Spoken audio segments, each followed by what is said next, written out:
Et bonjour les taureaux, je reviens pour cette guidance pour les 2 prochaines semaines. Comme toujours, prends ce qui te parle, ce qui fait écho en toi. On va sans plus tarder aller voir qu'est-ce que le tirage a à nous raconter. Et tu peux bien évidemment compléter ce tirage avec les autres qui sont sur ma chaîne, qui sont également intemporels. Cela étant dit, si tu ne me connais pas, je procède toujours plus ou moins de la même manière, à savoir que je prends d'abord un petit peu la température ambiante, on va dire, et ensuite je viens aller un petit peu plus au détail dans les différents aspects généraux de nos vies, quoi. Alors, au niveau de l'énergie globale qui t'entoure et qui t'accompagne durant ces 2 prochaines semaines, on voit qu'il y a quelque chose de très fort qui est en train de se jouer, où tu t'affirmes. Alors, ça ne veut pas dire que tu ne t'affirmais pas avant et que tu n'avais pas vraiment les maîtrises, les commandes et la maîtrise de ta vie, mais là, on voit en fait que après une envie frénétique d'arriver à quelque chose coûte que coûte et de vouloir aller vite et de faire les choses, là, on voit que il y a une notion de vouloir ralentir le tempo et de vouloir prendre le temps de laisser les choses se faire. Et après, peut-être une phase où les émotions ont été un petit peu, prédominantes, presque peut-être envahissantes, où on a eu l'impression de vivre les montagnes russes. Là, on arrive à un stade où j'ai l'impression qu'on a envie de plus de chaleur. Peut-être que c'est en lien avec la période dans laquelle moi, je suis en train de faire cette vidéo, mais on a envie de plus de chaleur, du petit cocon, de la douceur d'un feu bien chaud crépitant, de la contemplation d'un bel espace, de cette espèce de simplicité dans la vie et de cette tranquillité d'esprit qui va avec en fait. Et tout ça se relie quand même plus ou moins de près ou de loin avec l'envie d'être en paix avec soi-même, en paix avec ses choix, en paix avec les gens autour de soi. Une notion de vouloir être en paix et de vouloir être simplement soi. Ok, on va voir au niveau des relations, qu'est-ce qui se passe? Au niveau des relations, quel est le message?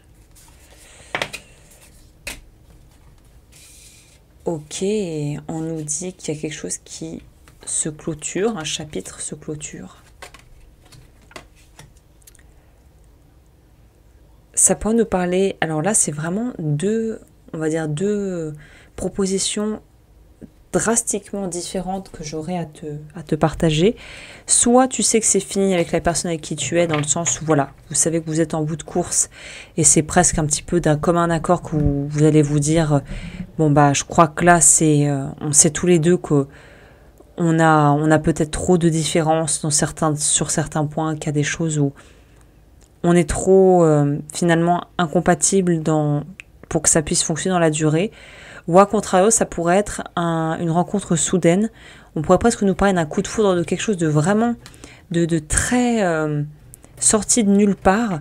Un petit peu comme si le destin venait frapper à votre porte et vous apporter en fait la bonne personne avec qui partager votre vie, ou partager un projet, ou partager une aventure pro ou personnelle. Mais en tout cas, on voit que quelque chose arrive de façon un peu surprenante, un petit peu percutante, foudroyante presque, je pourrais dire, mais que ça va apporter beaucoup de renouveau. Et encore une fois, on reste sur cette chaleur, sur cette luminosité, sur ce rayonnement, sur cette envie de redécouvrir les choses avec une vision plus jeune.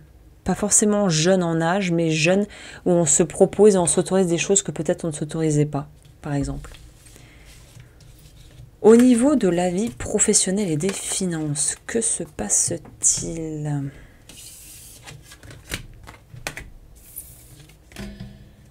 Vie pro-finance.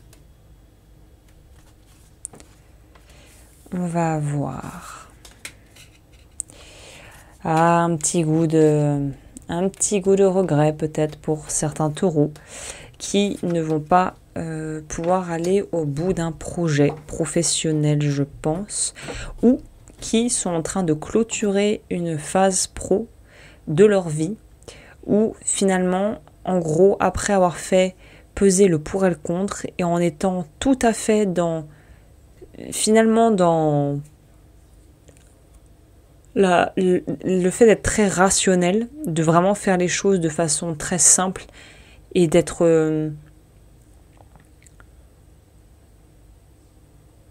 de faire preuve en fait de beaucoup de maturité et de courage, parce que là on voit que vous ne vous bercez pas d'illusions, vous voyez vraiment, vous avez pu faire je pense un état des lieux assez honnête au niveau pro de ce que vous étiez en train de vivre et aussi des ouvertures et de ce qui pourrait potentiellement s'ouvrir à vous, mais en fait vous vous rendez compte des limites, de vos limites et de ce que vous n'auriez pas pu faire ou que vous ne pourrez pas faire de toute façon.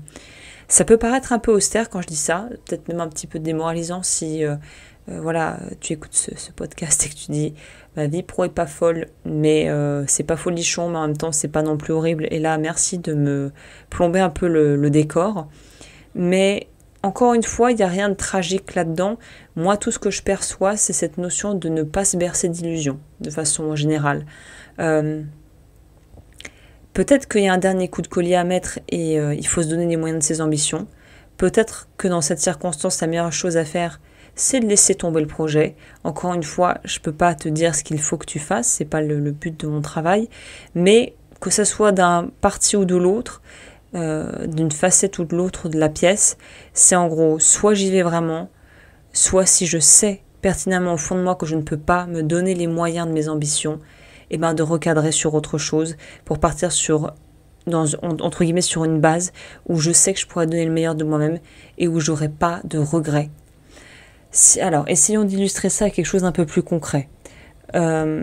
Si tu voudrais absolument pouvoir reprendre, je sais pas, une formation dans un domaine et qu'en fait tu te rends compte que tu n'as ni le temps ni financièrement la possibilité de le faire, c'est soit tu te dis j'essaie de me débrouiller pour pouvoir caler ça dans mon emploi du temps et le financer, soit je me dis le projet là tel que je me le propose à l'heure actuelle, c'est pas jouable. Ça veut pas dire que ça ne le sera pas, mais ça veut dire dans cette phase de ma vie, je ne peux pas assurer ce projet que j'aimerais pouvoir mettre en place. Et il n'y a aucun mal à ça. Et je pense que ça fait presque un soulagement, je dirais peut-être pas du bien, mais même s'il y a une part de frustration, de tristesse et de sentiment d'injustice, vaut mieux pouvoir porter et poser surtout les cartes sur table et se dire, bah en fait, objectivement là, littéralement, je ne peux pas mener ce truc, je ne peux pas le faire, et d'arriver à être ok avec ça en fait, à un certain degré. Ok, on va voir au niveau du challenge. C'est quoi le challenge? Parce que là, il se dessine un petit peu devant nous, mais il y a peut-être des subtilités en plus.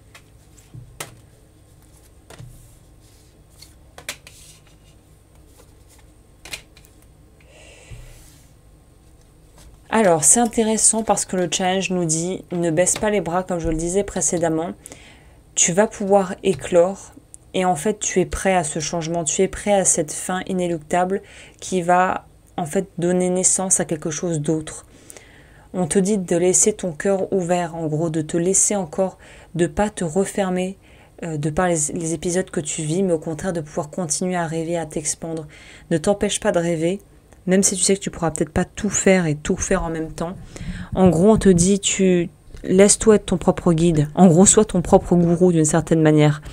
Laisse-toi en fait la possibilité de te surprendre, de t'apprivoiser, de réapprendre à découvrir qui tu es, de partager, de finalement, peut-être que la voie principale, tu ne pourras pas y arriver. C'est-à-dire que l'axe principal, l'espèce de boulevard que tu voulais emprunter, tu ne pourras pas le prendre. Mais ça ne veut pas dire que tu ne pourras pas arriver à destination par les routes de campagne, par les détours et les petits chemins caillouteux. Donc en gros, c'est pas parce qu'on n'arrive pas à ce qu'on veut et que ça ressemble pas exactement à ce qu'on avait en tête que c'est forcément un échec cuisant et finalement que tu ne pourras pas arriver là où tu veux aller. Donc quand on te dit en gros, c'est vraiment un message d'espoir. Fais-toi confiance, crois en la vie, crois en toi, crois en voilà. Si tu as une religion, crois en Dieu, crois en je sais pas, la force supérieure qui dans cet univers qui fait avancer les choses. Crois en toi et même si temporairement tu dois peut-être lâcher sur certains aspects, ne lâche pas sur le rêve et sur ce qui compte vraiment pour toi. Voilà, bah écoute, je crois que je vais m'arrêter là pour cette guidance. J'espère qu'elle a pu t'éclairer. Si tu as aimé ce contenu, n'hésite pas à aimer la vidéo, à t'abonner et je te dis à très vite pour de nouvelles aventures.